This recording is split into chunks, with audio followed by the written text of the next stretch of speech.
ये मनुष्य जीवन केवल केवल इस जाल से मुक्त होने के लिए मिला है। आपको जाल ही नहीं दिखाई दे रहा, आपको बंधन ही नहीं दिखाई दे रहा, आपको दुख ही नहीं दिखाई दे रहा, आपको भय नहीं लग रहा है, क्योंकि आपको दिखाई नहीं दे रहा है।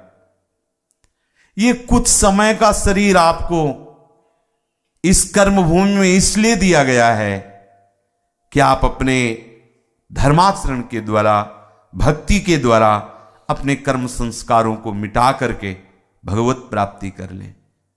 नहीं ये शरीर छूटा, और कब छूट जाए, कैसे छूट जाए, कुछ पता नहीं।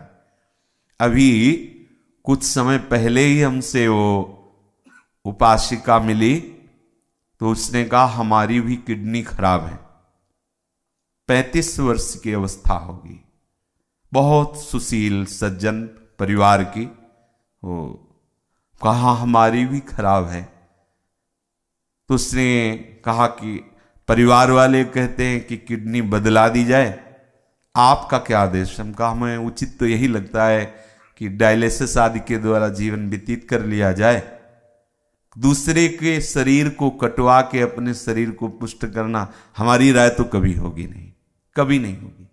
जैसे हम पीड़ा से युक्त हैं, दूसरा भी पीड़ा से युक्त हो, और पक्का उसमें है नहीं कि ऐसा होने से ठीक ही हो जाएगा, हम पीड़ा मुक्त ही हो जाएंगे, इसलिए कदापि नहीं।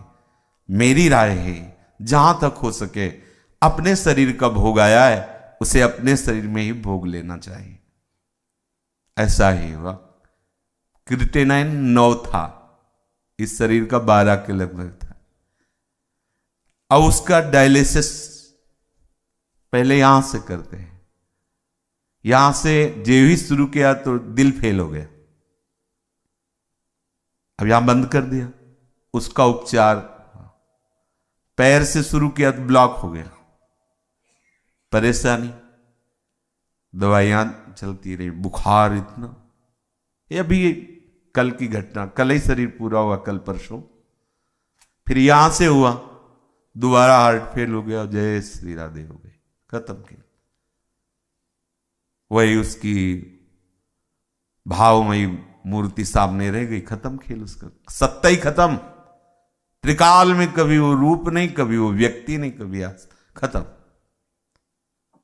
इन्होंने फोन से कि महाराज जी भी इस समय ऑपरेशन में व्यथित हैं, इसलिए बात नहीं कर सकते। तो उसने कहा भाई इतना बता देना कि ना नाम जब चल रहा है ना कुछ, और हालत बिल्कुल।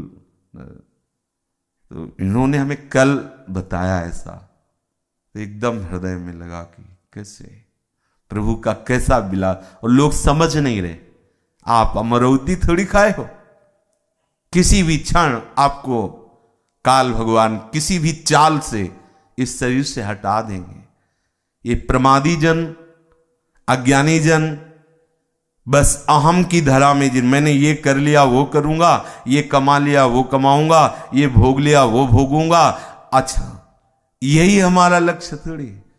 जो हम बंधे हुए हैं शरीर राग में, कर्म बंधन में, इससे मुक्त होने के लिए कोई योनि नहीं, सिर्फ यही योनि है। समस्या यह है, अगर 84 लाख योनियों में 10-5 योनि रख दी जाती तो था कि कभी क्रम में 84 लाख योनियों में उन 10 योनियों में कोई एक तो आ जाएगी, तो चांस बन जाएगा निकलने का।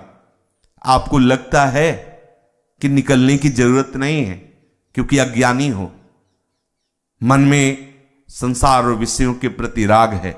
लेकिन ये राग तुम्हें बनाए थोड़ी रखेगा, यहां सही छोड़ के जाना है, अन्य योनियों में जाना है। कोई व्यवस्था नहीं है, तुम्हारी यहां की जमीन, यहां का बैंक बैलेंस, यहां का व्यक्तित्व, यहां का पद प्रतिष्ठा तुम्हारे साथ नहीं रहेगा। कुछ वर्षों के लिए, कुछ क्षणों के लिए ये प्रलोभन सिर्फ इसलिए है कि तुम अपने प्रधान कार्य से चूक कर बैठो। माया का कार्य, प्रधान कार्य केवल एक योनि है। इसीलिए शास्त्रों में बड़ी महिमा वर्णन है इसकी। बड़े भाग मानुष तन पावा, सुर दुर्लभ सदग्रंथन गावा, साधन धाम मोक्ष कर द्वारा, पाई न जे परलोक सम्हारा, सो परत्र दुख पावई, सिर धुनि धुनि पछताए, काल ही कर्म ही ईश्वर ही मिथ्या दोष लगाए। हम सावधान रहे। उपासक अपने लक्ष्य पर दृढ़ रहे। यहां एक ही कर्तव्य है, भगवत चिंतन करते हुए जो कार्य आपसे हो रहे वो सब भजन हो रहा है। धर्म के अनुसार, शास्त्र के अनुसार जो कार्य कर रहे हो भजन पूर्वक करो, नाम स्मरण करते हुए। ये महान कार्य हो रहा है। आपका भले ज्ञान विज्ञान अंदर स्फुरित ना हुआ हो, लेकिन आपका काम हो रहा है। नाम जप रहे हो ना, जिह्वा से नाम जप रहे हो, काम हो। पूज्य श्री भाई जी महाराज हनुमान प्रसाद पोद्दार जी ने कहा, जब मेरी कोई स्थिति नहीं थी, कोई भागवतिक अनुभव नहीं था, तब केवल जीभ से नाम जपता था। सिमलापाल में जब नजर कैद में थे, केवल जीभ से नाम जपता था, और उसी जीभ के नाम जपने के प्रभाव से हमारे हृदय में ज्ञान विज्ञान सब स्फुरित हो गया। ये प्रेम दर्शन नामक जो ग्रंथ, भक्ति के जो सूत्र हैं, उनकी व्याख्या भाई जी ने वही की। नाम जप जीव से बार बार बार बार, हमारा ये जो हृदय में भाव बैठ जाएगा कि जाना है यहां से, सबको पता है, पर पता नहीं कैसी ये माया की चाल है कि हृदय में ये वेदना नहीं होने देती। बिल्कुल मृत्यु के कगार पर है, फिर भी उसे आशा है कि यहां से एक नया मार्ग बन जाएगा और हम मरेंगे नहीं, बच जाएंगे। सावधान, प्रतिपल सावधान। कैसे बताएं? जो कुछ हृदय में होता है उसको शब्द में नहीं लाया जा सकता। बहुत बड़ी चूक कर रहे हैं जो भगवत नाम नहीं जप रहे, जो प्रभु की शरण में नहीं है, जो प्रभु की लीला गायन लीला चिंतन में नहीं, बहुत बड़ी चूक कर रहे हैं। अन्य योनियों में केवल दुर्गति ही दुर्गति है, केवल दुर्गति है। 83,99,999 योनियां, चाहे वो देव योनि ही क्यों ना हो, आप उसे सदगति मत मानिए। वहां भी वासनाओं की जलन है, एक दूसरे पर मात्सर्य है, द्वेष है, जलते रहते हैं। शांति बिना प्रभु के चरणों का चिंतन किए किसी को भी नहीं। और ये इसी योनि में हो सकता है, मनुष्य शरीर में हो सकता है। और ये धोखेबाज है। दुर्लभो मानसो देहो पर देही नाम क्षण भंगुरा, कभी भी नष्ट हो सकता है। उसको पता था क्या कि ये शुरू होगा, हो जाएगा काम? ये थोड़ी, ये था कि शुरू होगा, आप शरीर धीरे धीरे स्वस्थ होता जाएगा। सबकी आकांक्षा यही रहती है, ये हो जाएगा फिर धीरे धीरे हम स्वस्थ हो जाएंगे। किस लिए ऐसी आकांक्षा से हम अपने लक्ष्य से च्युत हो जाते हैं? उपासक आज ही ये आकांक्षा करे, कृष्ण त्वदीय पद पंकज पंजरान्ते अद्यैव मे विशतु मानसराज हंसः प्राण प्रयाण समये कफवात पित्तैः कंठावरोधन विधौ स्मरणं कुतस्ते। जिसमें ये विविध प्रकार के क्लेशों का एक साथ उदय होता है, मुख में लार भी नहीं बनती, सूख गया यहां से यहां तक, जबान हिलाने की भी सामर्थ्य नहीं रह गई। क्या बोलोगे राधे श्याम? क्या चिंतन बनेगा प्रिया प्रीतम का? अभी वो कष्ट नहीं आया, इसलिए आपको समझ में नहीं आ रहा। जब वो कष्ट आता है, आह मच जाता है। ये जो इंद्रियां है ना, विकल हो जाती, मूर्छित हो जाती, निर्णय करने लायक नहीं रहती। मन बुद्धि चित्त अहम सब उसी कष्ट में विकल रहता है। भजन स्मृति ही नहीं, ये सबके जीवन में आएगा एक बार। कम से कम अंतिम समय तो आता ही है, भारी कष्ट किसी न किसी रूप में वो आता है। तो हे श्री कृष्ण, हे प्राण प्रीतम, हे प्रियाजू, उस समय पता नहीं हमसे स्मृति बने कि न बने। कृष्ण त्वदीय पद पंकज पंजरांते अद्यैव में विसतु मानस राजहंसा। ये मेरा मन रूपी राजहंस आज ही आपके श्री चरण कमल रूपी पिंजरे में कैद हो जाए, मेरा मन आपके चरणों में समर्पित हो जाए। नहीं तो जिस समय कष्ट का समय आता है, कंठावरोधर विधो स्मरणम कुतस्ते, भयानक कष्ट है उस समय भगवत स्मृति। यह अभ्यास ना होने की बात करें और एक गर्व से कहते हैं, ठसक से कहते हैं, बिल्कुल इसमें न इतना भय है न संकोच है। कितना भी भयानक कष्ट हो, श्री कृष्ण शरणागत प्रियाजू के चरणों का आश्रय लेने वाला, उस समय भी एक कोई अलग जगह ऐसी होती है जहां से वो कष्ट को देखता है, कष्ट उसे छू नहीं सकता। स्मृति की तो बात जाने दो, ये प्रिया प्रीतम छोड़ते ही नहीं। दुलार की बात जाने दो, समा जाते हैं, गोद में लिए रहते हैं। कैसे? दोनों बात समझ लीजिए।